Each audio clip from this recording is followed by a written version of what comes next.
Welcome to Behind Case Audio, where we dive headfirst into the chilling underbelly of true crime, peeling back the shadows to reveal stories that grip your soul and linger like a cold whisper in the night. Today, we're stepping into Guangzhou, China, a city where neon-lit skyscrapers tower over ancient alleys, and the aroma of sizzling street food weaves through the pulse of a restless metropolis. It's October 17, 2007, and a simple dinner at a beloved restaurant is about to unravel a nightmare that will haunt a community and echo across continents. This isn't just a crime story, it's a psychological descent that could rival the most gripping Dateline episodes or the hushed tales swapped over coffee in a Midwest diner. Have you ever wondered what secrets lurk in the food on your plate? Stick with us, because this journey into obsession, betrayal, and a twisted quest for eternal youth will keep you on edge until the final truth unfolds. Picture a crisp autumn evening in Guangzhou, where the air hums with the scent of ginger and star anise, carried on a breeze that weaves through bustling markets and narrow lanes. Hai-Do restaurant stands as a warm haven, its wooden facade glowing under soft lanterns, inviting weary souls to find comfort in its steaming bowls. Inside, the clink of chopsticks and bursts of laughter create a symphony of community, much like a bustling diner in small-town America, where neighbors gather to share stories over plates of comfort food. On this fateful night, Li Wenhe, a 40-year-old businessman with a weathered smile and a life built on routine.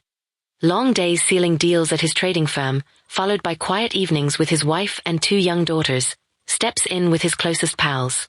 They're a tight-knit crew, reminiscent of buddies at a Friday night barbecue in Texas, swapping tales of deals won and lost, their voices rising over the clatter of beer bottles. As a regular, Li knows the menu by heart, always opting for the herbal chicken stew, a dish rooted in centuries-old Chinese wisdom, its fragrant broth of goji berries, ginseng, and slow-simmered herbs believed to restore vitality and warm the soul. To Li, it's more than a meal, it's a ritual of normalcy in a city that moves at lightning speed. But in that pivotal moment, as Li's chopsticks delve into the golden broth, reality shatters like fragile glass. Amid the tender chicken pieces, something unthinkable surfaces, a human finger, its pale skin glistening under the restaurant's amber lights, complete with a manicured nail and faint fingerprint swirls that seem to whisper of a life abruptly silenced. A small tattoo, the Chinese character T, evoking American surnames like Taylor or Thompson, marks the second joint, a personal emblem now twisted into a harbinger of dread. Li's pulse thunders in his ears, a cold sweat breaking out as nausea surges like a tidal wave. His vision blurs, the room's warmth dissolving into a distant roar, as if he's plunged into a scene from a Stephen King novel where the ordinary betrays the monstrous. His friends, sensing the pallor draining his face, freeze mid-laugh, their eyes widening in shared horror, the table transforming into a frozen tableau of shock. What would you do in that moment? Stare in disbelief or scream for help? Share your thoughts in the comments below. It's reactions like these that make true crime stories so personal. The dining room erupts in hushed chaos, whispers spreading like wildfire through dry grass, each murmur heavy with disbelief and growing panic. The staff, a close-knit family of chefs and servers who've served generations with unwavering dedication, initially dismiss it as a cruel prank, perhaps a twisted Halloween jest, the kind kids might pull in an American suburb to spook their friends. But when the manager, Mei Ling, a resilient woman whose steady hands have guided Hai-Do through economic storms and family milestones, lays eyes on the finger, her composure fractures. Her fingers tremble as she dials the police, her voice calm but eyes wide with a fear she can't quite name. Within 30 minutes, Guangzhou's police descend like a storm, their sirens slicing through the night like tornado warnings across the plains. They cordon off Hai-Do, yellow tape snapping across the entrance like a barrier to innocence lost. Forensic teams, clad in sterile white suits, move with surgical precision, their gloved hands sifting through the stew, uncovering more horrors, soft tissue fragments, unmistakably human, woven into the savory tapestry. The staff's sobs echo the community's grief, a profound betrayal that shatters the trust woven into every shared meal, much like a scandal rocking a small-town American diner where neighbors once felt unbreakable bonds. As the first clue, the tattooed finger, emerges, investigators begin piecing together a puzzle that will lead them down a rabbit hole of clues, from DNA traces to surveillance footage.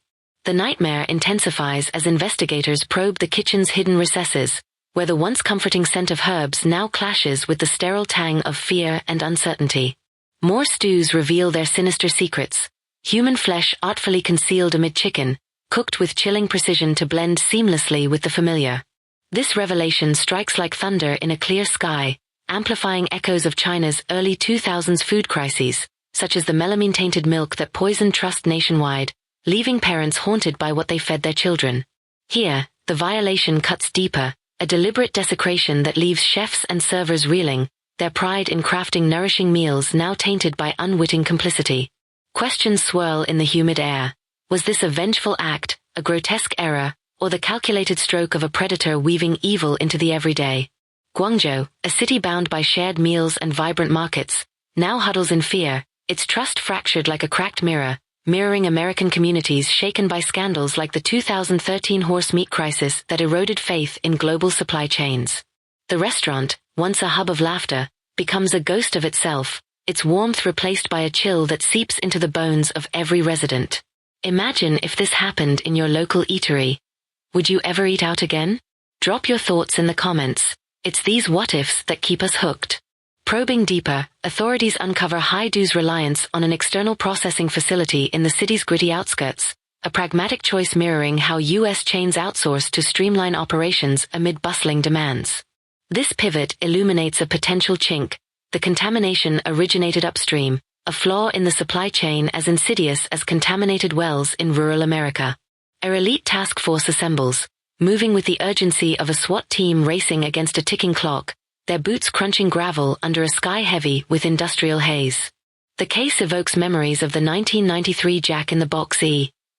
coli outbreak, where systemic failures turned meals deadly, but this is far darker, a deliberate fusion of cuisine and carnage that feels ripped from a dystopian horror like Soylent Green.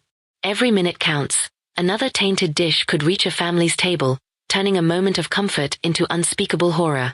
The stakes are personal for investigators, many of whom grew up eating at places like Haidu, their resolve fueled by a duty to protect a community now trembling in the shadow of betrayal.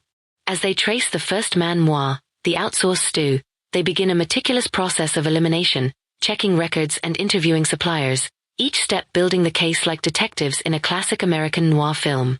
At the processing plant, the air hums with the grind of machinery and the faint tang of herbs, a sprawling complex where efficiency masks potential secrets.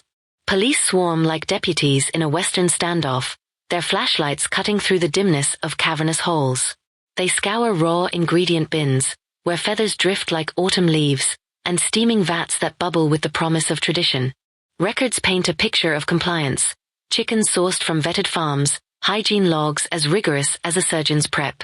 Surveillance tapes, grainy as old home movies, show days of mundane toil, workers deftly deboning, infusing herbs with care, sealing parcels with finality.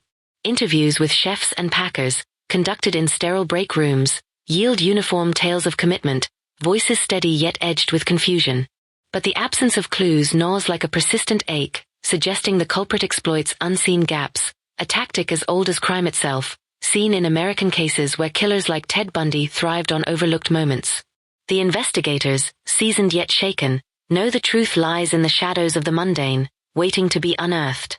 What clue do you think they'll find next? Let us know in the comments. Your guesses might just match the twists ahead.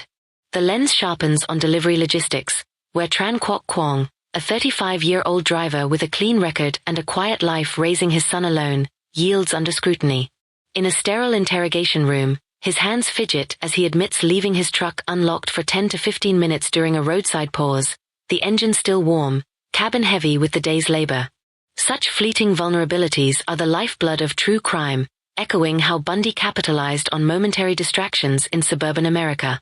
Nearby cameras capture a spectral figure in drab gray, bag slung like a thief's swag, movements deliberate as a predator's stalk.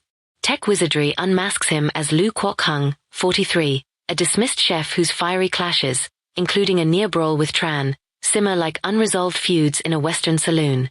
Lu's resentment, raw as an open wound, paints him as a prime suspect, his motives as clear as a scorned worker plotting revenge in a corporate thriller set in a Rust Belt factory. This man moi, the unlocked truck, becomes a turning point, leading investigators to dig deeper into Lu's background, cross-referencing his movements with delivery routes in a painstaking process that builds tension with every dead end avoided. Lu's existence unravels like frayed rope, a temper flaring like wildfires, jobless and adrift in Guangzhou's underbelly, where he haunts seedy motels reeking of cigarette smoke and despair. Once a skilled chef, his fall from grace left him nursing vendettas, his debts piling up like unpaid tabs at a dive bar. He'd been spotted lingering near the plant, a ghost fueled by bitterness, his presence as ominous as a drifter in a noir film. Police track him to a grimy motel on the city's northern edge, raiding it as he packs to flee, his room a chaos of scattered belongings and stale fear. Under interrogation, Lu's facade cracks, his voice trembling as he admits to handling bodies but denies murder, claiming coercion by an unseen force. He points to an abandoned house, a derelict factory swallowed by overgrown fields, its silence as heavy as a forsaken barn in rural America, a perfect lair for deeds too dark for daylight, reminiscent of the hidden horrors of Gacy's crawl space.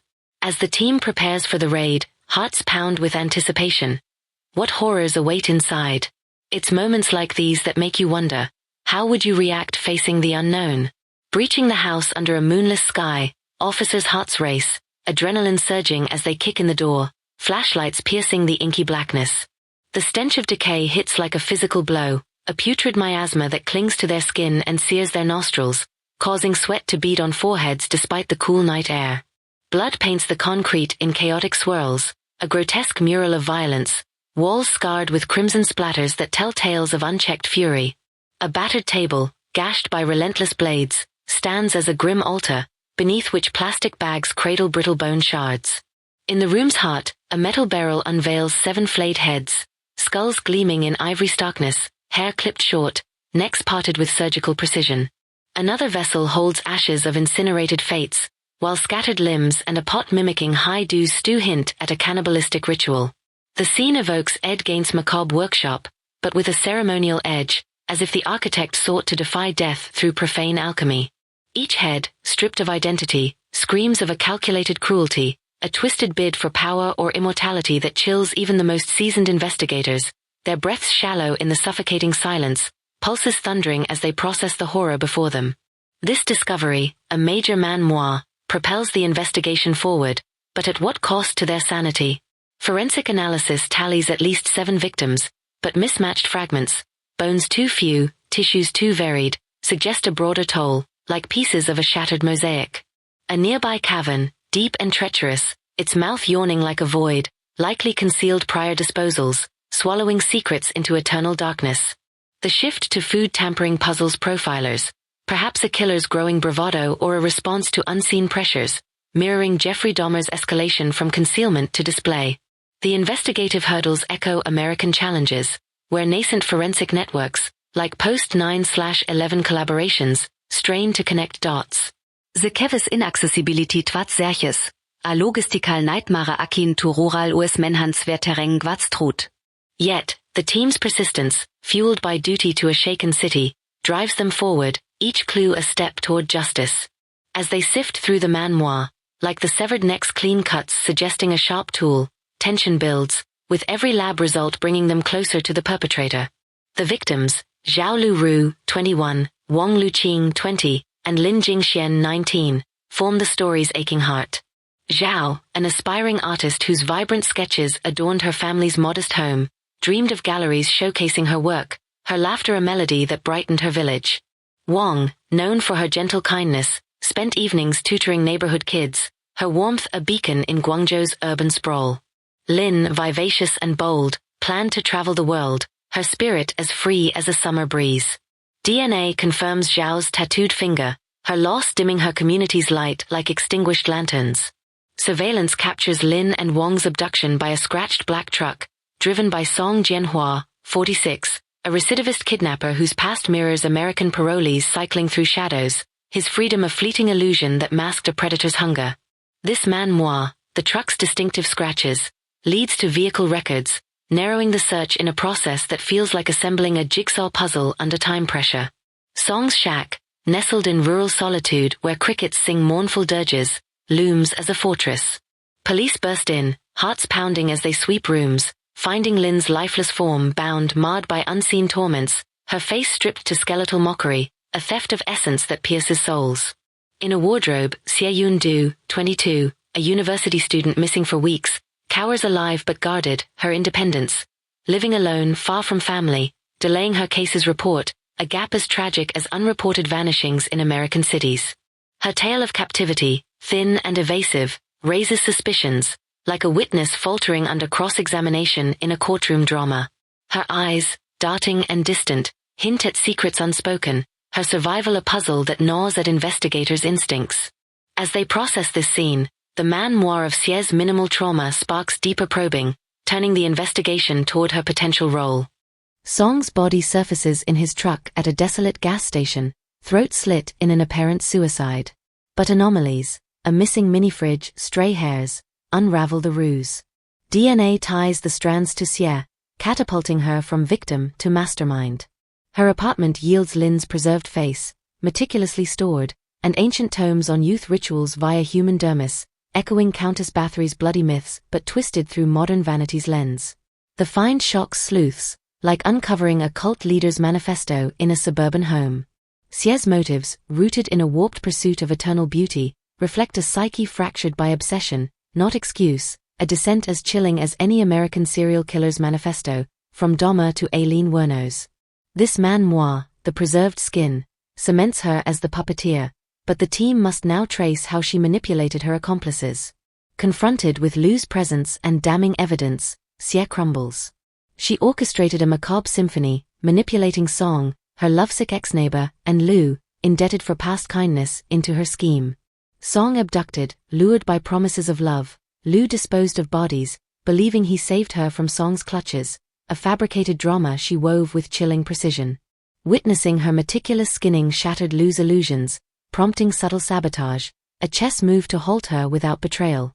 His turmoil, love clashing with horror, mirrors Shakespearean tragedies, a universal flaw that resonates with American audiences who've seen passion-blind justice in cases like Karla Homolka's complicity. The interrogation room crackles with tension as confessions unfold, each detail a man noir tying the web tighter. Xie's obsession with ageless allure, stoked by folklore and China's booming beauty industry, embodies narcissistic extremes, paralleling U.S. influencers chasing filtered perfection.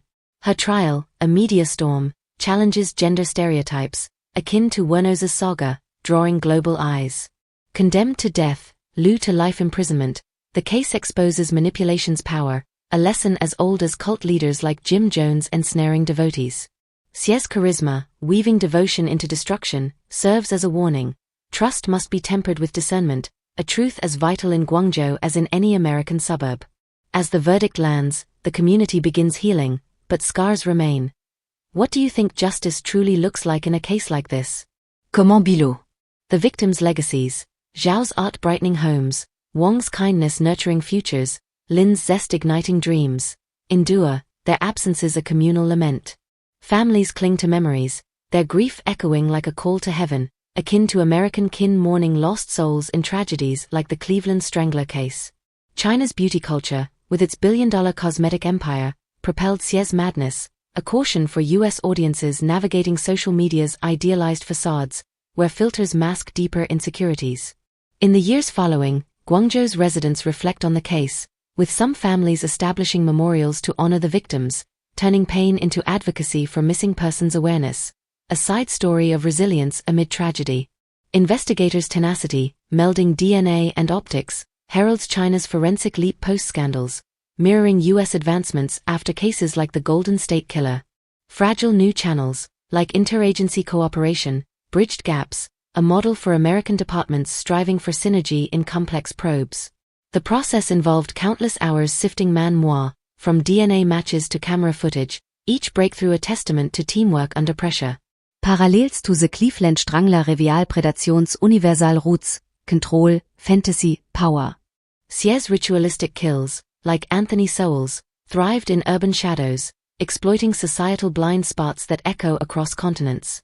The man noir of ritual elements pushed profilers to explore psychological depths, adding layers to the investigation's intensity. Haidu's unwitting role mirrors food trust breaches, like Europe's 2013 horse meat scandal, shaking American confidence in supply chains. Restaurants nationwide tightened protocols, a global lesson in vigilance born from betrayal. In Guangzhou, this led to long-term changes, with locals demanding stricter inspections. A side story of how one case reshaped an industry's standards. Li Wenhe's discovery, a simple act, unraveled evil, like a U.S. tipster thawing a cold case. His alertness champions proactive guardianship, a call to action for every community member to stay vigilant.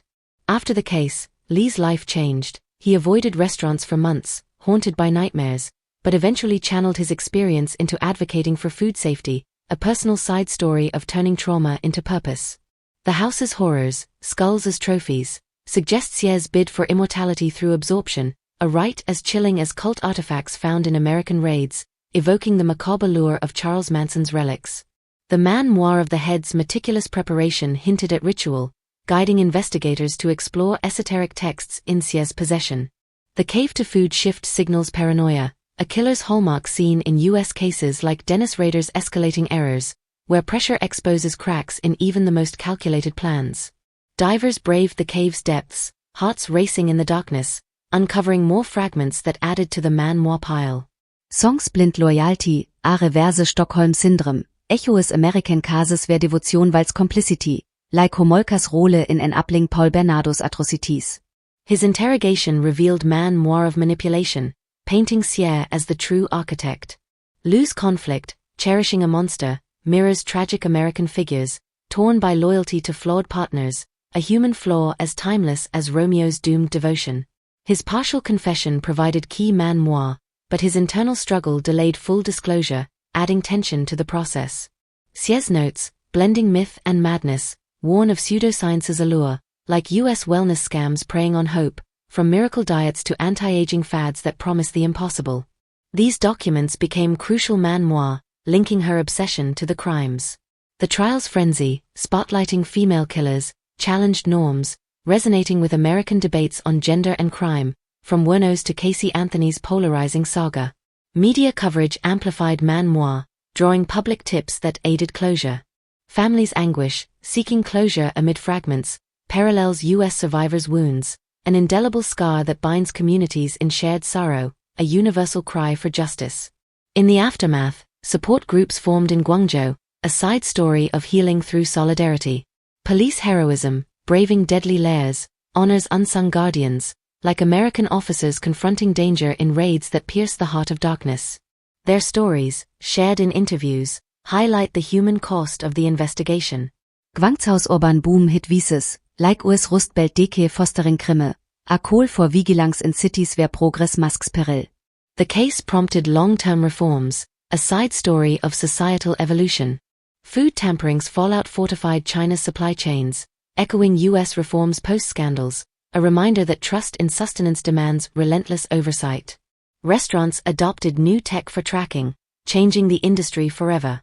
Xie's beauty obsession critiques societal pressures, a lesson for Americans chasing filtered perfection, where vanity can spiral into destructive extremes. What pressures have you felt? Share in the comments. Lu's sabotage, a redemption arc, humanizes accomplices, like U.S. figures seeking atonement, their stories adding moral complexity to the narrative of crime. His actions provided unintended man noir that cracked the case. Song's staged suicide, undone by overlooked hairs, proves no crime is perfect, a forensic truth echoed in American breakthroughs that crack open long-buried secrets. This man noir turned the tide decisively. DNA's role, warming cold cases, mirrors U.S. innovations, like the identification of the Golden State Killer, revolutionizing justice with science's unyielding precision. Each match was a painstaking step in the process.